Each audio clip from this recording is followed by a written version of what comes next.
You're now watching Sports Bettor's Paradise on the Bet Rivers Network. All right, Jimmy Ott and Paul Stone with our best bets this week. We do it with the high-profile games, the games that everybody's going to be watching, draw the strongest ratings, and everybody wants to have a little something at the games that they're watching. And then it's our best bets for the rest of the menu on the board. Paul, we got a couple of dual plays, so hopefully it'll do better than Central Florida last week in that spot. But let's get right to it, and there's one of those dual plays, and let's go to the Pac-12 and USC and Washington.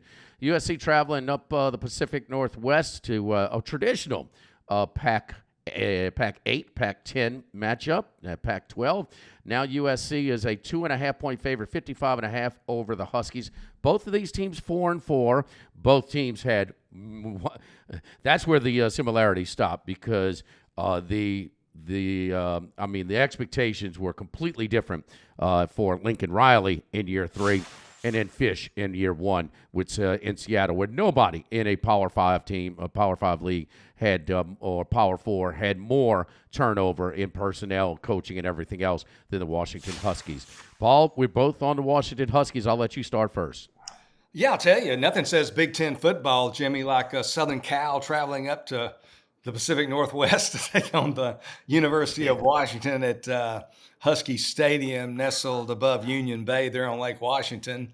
Of course, I jest a little bit, but this, to me, it seems like this should be two teams jockeying for position in the Pac-12, but such is the life in today's college football. But back to the game, first of all, on Washington's side, after losing to Michigan in last season's national championship game, Washington clearly faced a major rebuilding proposition. You mentioned that only one of their starting 22 in that national championship loss to Michigan returned this season. Plus, they replaced their coach, Kalen DeBoer, who left for the University of Alabama, with Jed Fish, who comes over from Arizona. So a lot of transition there for Washington. You look at these clubs, Washington and Southern Cal, they enter this game on Saturday with identical 4-4 records. Both need a victory to solidify their bowl chances. Both have shown signs at times this year of being a good football team, but at others, they've certainly shown chinks in their armor as well. But my money's going to be on Washington this week like yours, and primarily because the game's in Seattle. You look at Washington, they're 4-0 this year on their home field. They have won all 4 games played there at Husky Stadium, while Lincoln Riley's Trojans, they have been anything but road warriors over the last 2 years. They have failed to cover their last 8 games, true road games, the last 2 seasons. That includes a trio of outright losses this year at Michigan, Minnesota, and Maryland as the betting favorite. They were favored in all 3 of those games, lost all 3 of them outright. I think that's what's going to happen Saturday at Husky Stadium. Give me Washington plus the 2.5 over Southern Cal. Seems like it's a long time ago when USC blew that lead against Michigan and just couldn't, one of their old nemesis kind of bit them, surfaced again as just poor tackling and allowed Michigan to bust off that run when they had no chance of throwing the ball and getting down. The clock would have probably run out on Michigan on that drive, but since then, and when a team has high expectations and then they're gone, some of those goals are gone. You see some of the signs at USC, and especially on the defensive end where guys are just flat out dropping off, quitting, redshirting, whatever you want, but just moving on.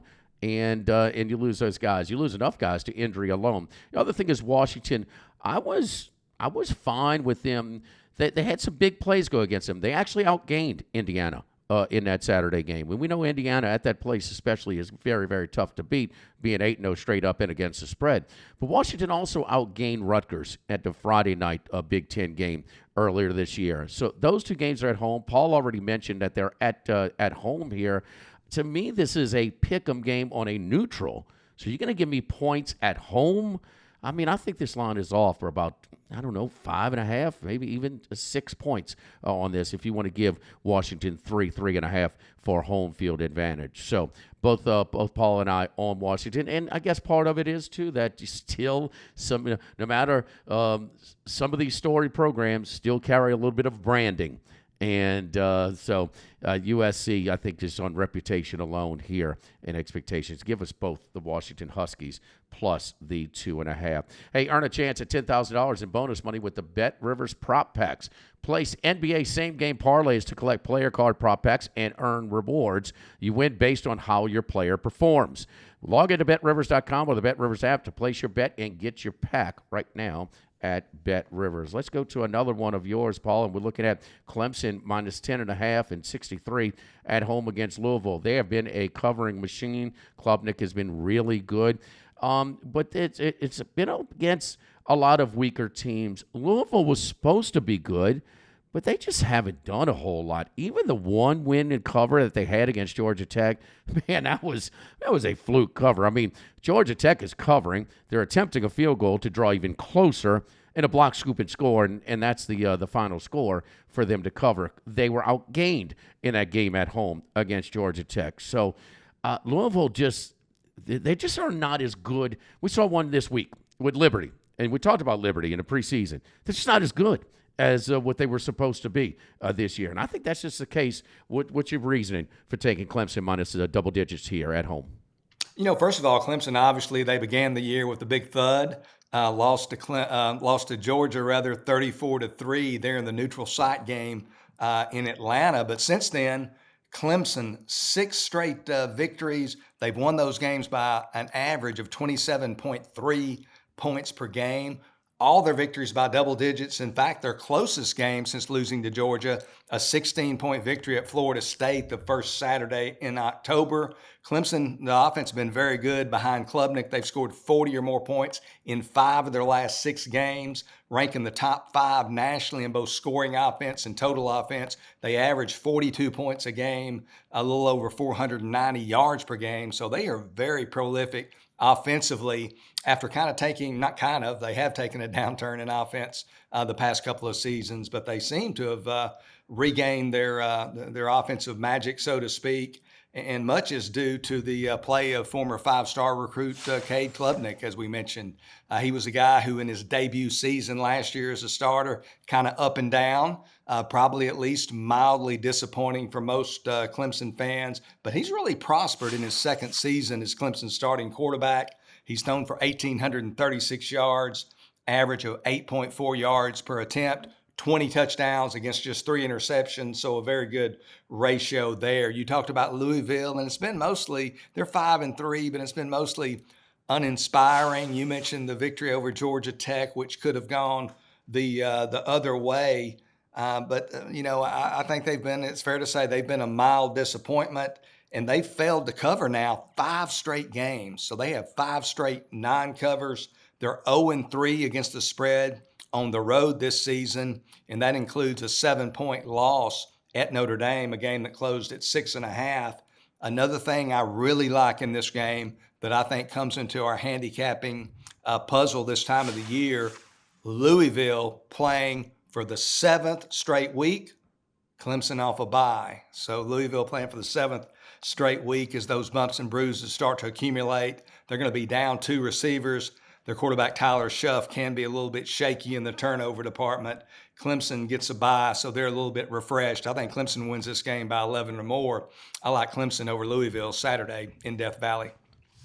All right, so let's move on. This is another one of our double shotgun, double barrel plays here. And we go to Waco, Texas, and the Baylor Bears against TCU. Baylor 3 at home and 64.5. TCU 5-3 on the year. Baylor 4-4, but keep in mind that they should be 5-3. That brutal loss at the end on the Hail Mary in Boulder, and then fumbling as you getting ready to either go for 2 or at least extend it into double overtime. But I'm more impressed with Dave Aranda's team, and Dave Aranda is on the hot seat this year. They won the Big 12 title, won the Sugar Bowl a few years ago, but since then he has struggled. But for them to recover and to play the brand of ball that they're playing since then has impressed me. Now, they fell behind with a couple of turnovers early. Boom, it's 21-0 at home against BYU. They lose by 6. They got back, but they were more than competitive overall than BYU in that game. Outgained them. They blow out Texas Tech. Everything went their way in Lubbock on that one. And then they take care of Oklahoma State, who has not phoned it in just yet. So I just think that TCU, give them credit with a close win, 1-point win last week. But I just think it's a better team.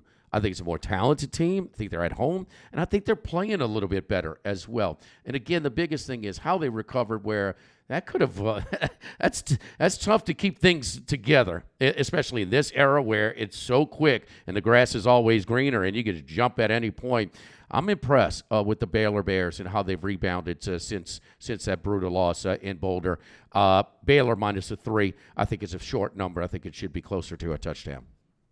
Yeah, you mentioned it. I mean, after losing to Iowa State 43-21 back on October 5th, Baylor set it 2-4 on the season. Its bowl hopes were fading, and their fifth-year head coach Dave Aranda certainly on the hot seat, to put it mildly.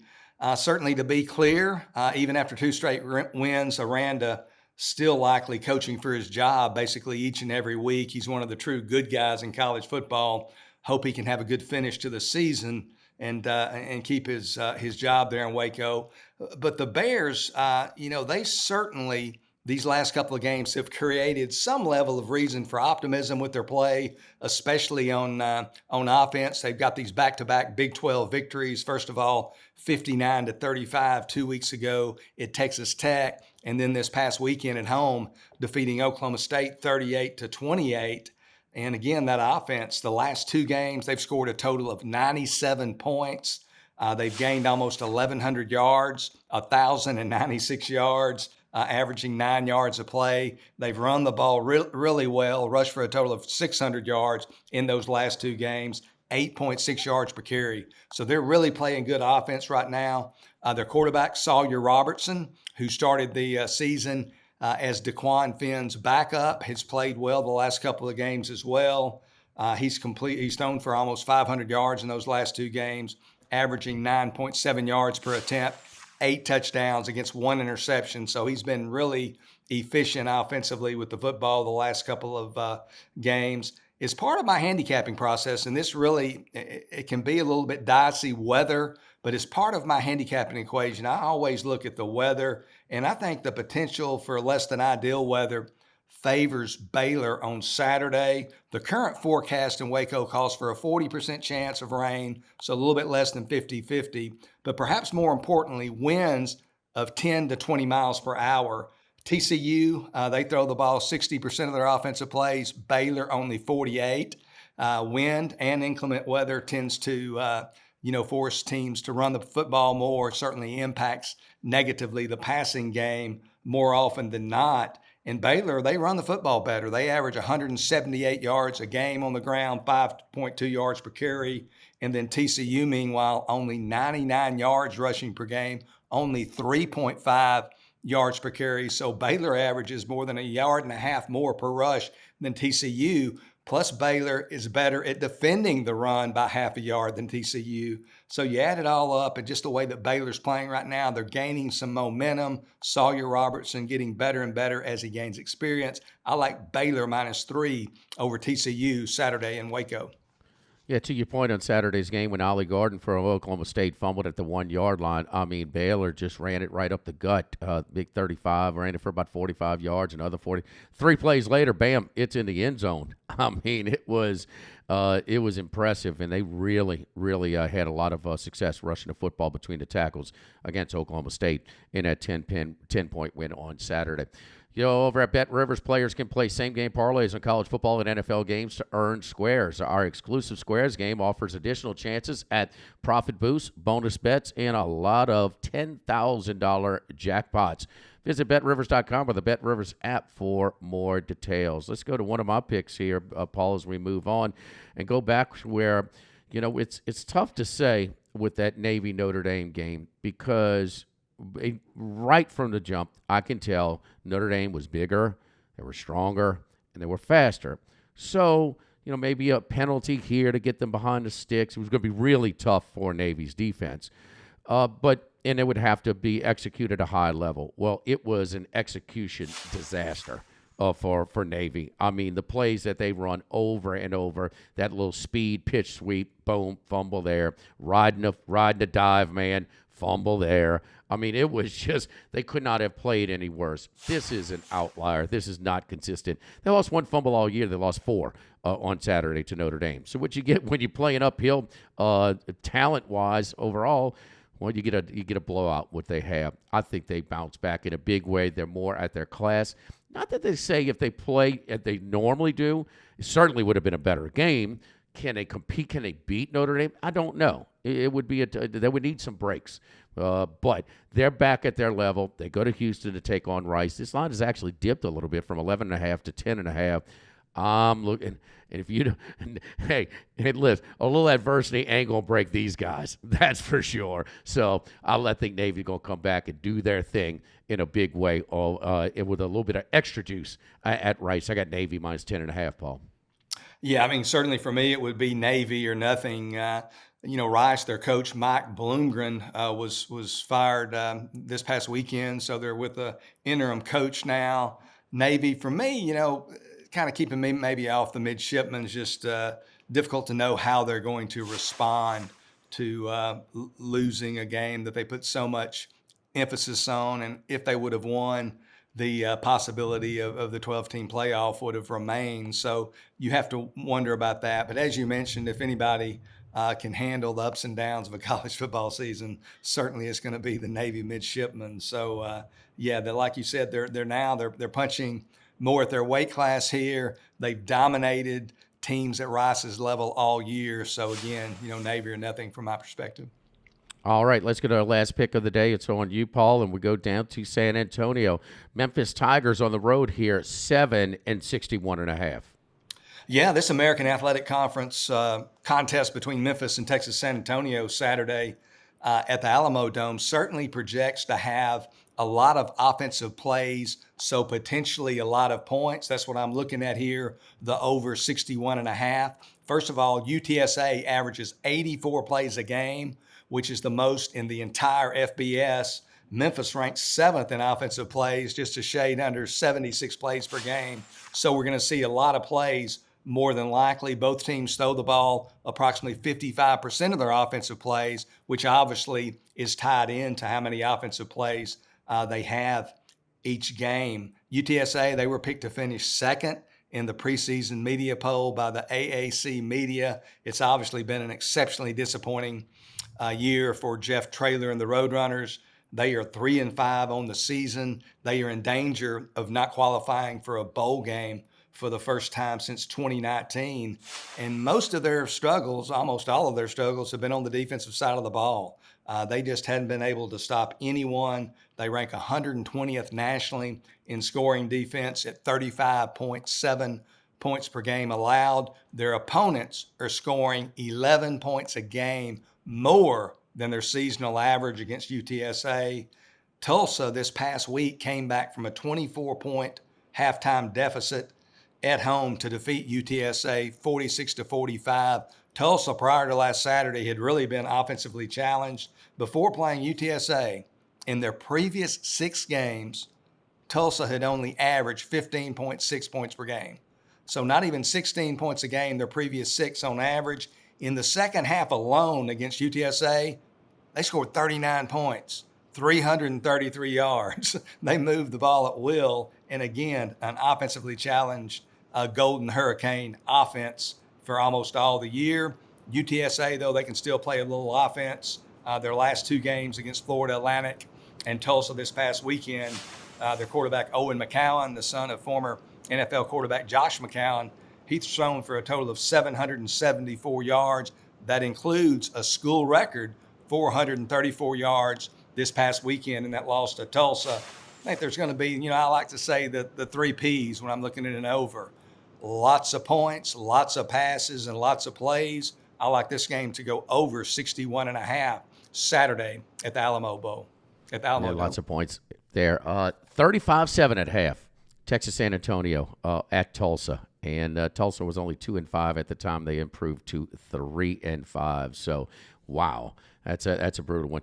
My money's on Navy will handle the adversity a little bit better than the Roadrunners. Just a little side bet on that one. For Paul Stone, I'm Jimmy out each and every week with twice a week with our college football best bets and look at the high-profile games, Michigan games as well, right here in the Sports Bettor's Paradise on the Bet Rivers Network.